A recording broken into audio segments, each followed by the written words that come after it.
भारतीय राजनीति में कुर्सी बड़ी अहम भूमिका निभाती है और भारतीय राजनीति में सरकारें आती हैं और बदल भी जाती हैं।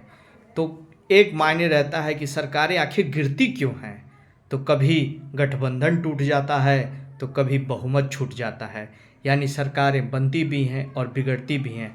राजनीति का खेल चलता रहता है, लेकिन मन में यह प्रश्न उठता है कि ये सरकारें गिरती क्यों हैं। तो कभी विचारधाराएं टकराती हैं, तो कभी स्वार्थ भिड़ जाते हैं, तो कभी उनके वोट बैंक का गणित टूट जाता है, या तो फिर जनता का विश्वास टूट जाता है। ये सारी चीज़ें होती हैं, लेकिन जो नेता होते हैं वो अपनी हरकतों से बाज नहीं आते हैं। वो अपने कुर्सी पाने के चक्कर में अपने उत्तरदायित्व को भूल जाते हैं कि जिनके लिए जनता को चुना है, क्या वो अपने उत्तरदायित्व को निभा रहे हैं। यदि वो अपने उत्तरदायित्व को निभाएं तो भारतीय राजनीति में एक अनोखी और भूमिका निभा सकते हैं और अपनी एक पहचान बना सकते हैं।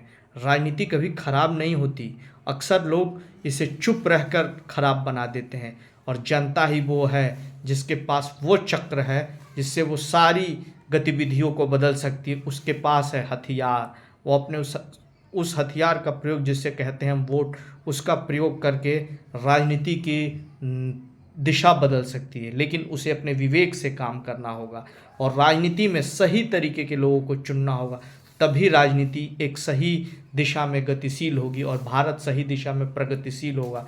वरना कुर्सी का खेल तो चलता रहेगा और चेहरे बदलते रहेंगे। तो इसलिए आप सही सरकार का चुनाव करिए, सही कैंडिडेट का चुनाव करिए, तभी आप अपने उत्तरदायित्व का निर्वहन कर पाएंगे। महज केवल अधिकार से वोट मिलने का अधिकार केवल एक बस एक जुमला टाइप है, इसलिए अपने वोट के अधिकार का सही उपयोग करिए।